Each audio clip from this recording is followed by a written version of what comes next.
नमस्कार दोस्तों, आप देख रहे हैं न्यूज़ पत्रिका।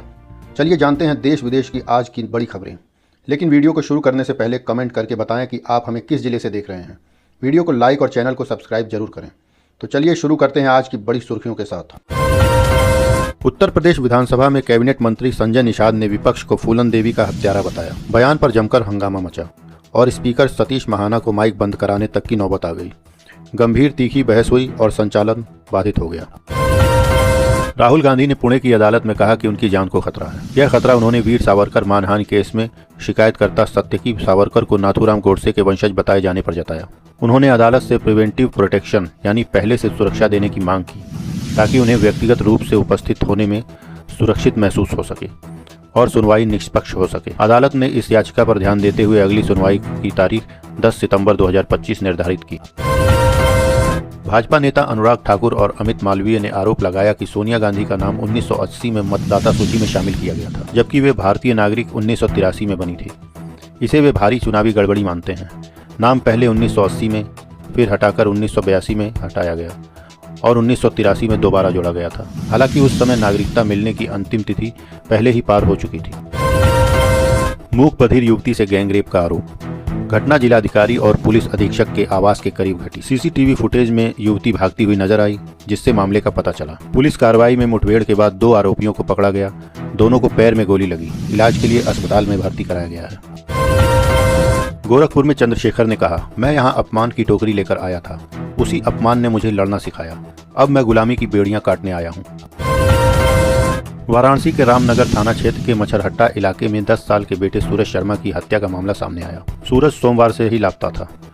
उसकी मां सोना शर्मा ने रामनगर थाने में गुमशुदगी की रिपोर्ट दर्ज करवाई थी।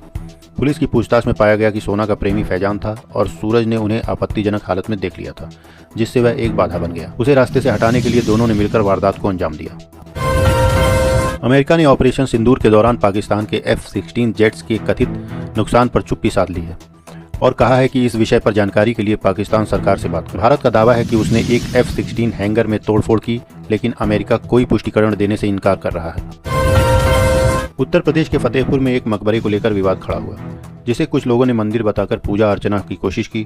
इस विवाद का केंद्र 12 बीघा जमीन का सवाल था, जिसे लेकर जमीन की असलियत पर असहमति थी।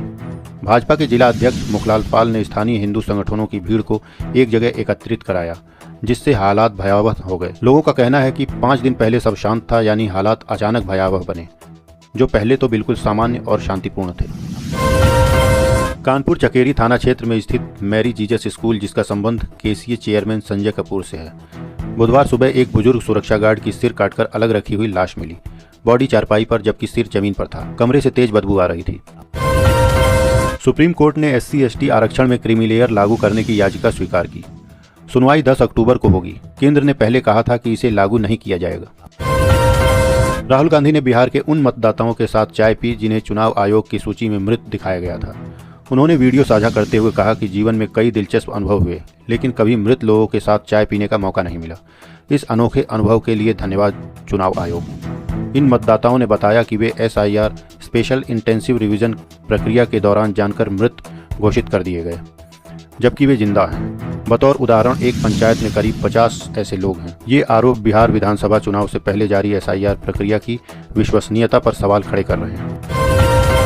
गुरुग्राम में प्रेम विवाह से नाराज पत्नी के भाई और साथियों ने भाजपा नेता सुखबीर खटाना की हत्या की। कोर्ट ने 5 आरोपियों को उम्र कैद और 1-1 लाख रुपए का जुर्माना सुनाया। बुधवार शाम लगभग 5:15 बजे शिमला और कुल्लू के 5 स्थानों श्रीखंड व तीर्थन घाटी, फाचा के नाटी और काशापाट और पूह में बादल फटने की घटनाएं हुई। कुल्लू की तीर्थन घाटी में 3 गाड़ियां और 3 तंबू बह गए, साथ ही एक पुल टूट गया। कुरपन खड्ड में आए तेज बहाव के चलते बागी पुल बाजार को खाली कराया गया और आसपास के लोगों को नदी किनारे से दूर रहने की चेतावनी दी गई। ट्रंप ने कहा कि रूस यूक्रेन युद्ध खत्म करने के लिए दोनों को जमीन की अदला बदली करनी होगी। वहीं जेलेंस्की ने पुतिन पर धोखा देने का आरोप लगाते हुए साफ कहा कि यूक्रेन अपनी जमीन नहीं छोड़ेगा। पाकिस्तान के प्रधानमंत्री ने भारत को चेतावनी देते हुए कहा कि दुश्मन एक बूंद भी पानी नहीं छीन सकता और ऐसा सबक सिखाया जाएगा जो जिंदगी भर याद रहेगा। उन्होंने दावा किया कि पाकिस्तान अपने जल संसाधनों की रक्षा के लिए हर कदम उठाएगा। यह बयान ऐसे समय आया है जब पिछले 48 घंटे में पाकिस्तान के 3 शीर्ष नेताओं ने भारत को लगातार धमकियां दी हैं। रिपोर्ट्स के मुताबिक पीएम मोदी अगले महीने अमेरिका जा सकते हैं, जहां वे संयुक्त राष्ट्र महासभा की बैठक में शामिल होंगे। इस दौरान टैरिफ विवाद के बीच उनकी अमेरिकी राष्ट्रपति ट्रंप से मुलाकात भी हो सकती है। हरभजन सिंह बोले, भारत को एशिया कप में पाकिस्तान से नहीं खेलना चाहिए। देश पहले है, बाकी चीजें बाद में। उन्होंने कहा, खून और पानी साथ साथ नहीं बह सकते। डेविड वार्नर ने T20 क्रिकेट में विराट कोहली को पीछे छोड़ा और रन स्कोरिंग की सूची में टॉप 5 बल्लेबाजों में जगह बना ली है। वार्नर अब 5वें स्थान पर हैं, जबकि कोहली 6ठे स्थान पर चले गए। टॉप 10 में भारत के सिर्फ 2 बल्लेबाज हैं। कोहली के अलावा एक अन्य भारतीय जैसे कि रोहित शर्मा इस लिस्ट में शामिल हैं। बाकी स्थान विदेशी खिलाड़ियों के नाम हैं। क्रिस गेल अब भी नंबर 1 बल्लेबाज हैं T20 रन स्कोरिंग की लिस्ट में। नेपाल की टीम 20 अगस्त से 4 सितंबर 2025 तक बेंगलुरु के BCCI सेंटर ऑफ एक्सीलेंस में 2 सप्ताह का ट्रेनिंग कैंप कर रही है, ताकि वह अक्टूबर में ओमान में होने वाली T20 वर्ल्ड कप क्वालिफायर की अच्छी तैयारी कर सके। यह पहल भारत सरकार और BCCI की साझेदारी में हो रही है। फिल्मकार अशोक पंडित ने जया बच्चन की उस हरकत की निंदा की जिसमें उन्होंने दिल्ली के संविधान क्लब के बाहर सेल्फी मांगने आए एक व्यक्ति को धकेल दिया था। अशोक पंडित ने कहा कि यह बहुत निंदनीय है और इससे जनता का अपमान होता है। उन्होंने आगे कहा, एक लोक सेवक हर वक्त नाराज और चिड़चिड़ा नहीं रह सकता। उनके पास विनम्रता और करुणा दिखाने की जिम्मेदारी होती है। तो ये थी आज की देश विदेश से जुड़ी बड़ी खबरें। ऐसे ही लेटेस्ट न्यूज़ अपडेट्स के लिए जुड़े रहिए न्यूज़ पत्रिका के साथ। धन्यवाद।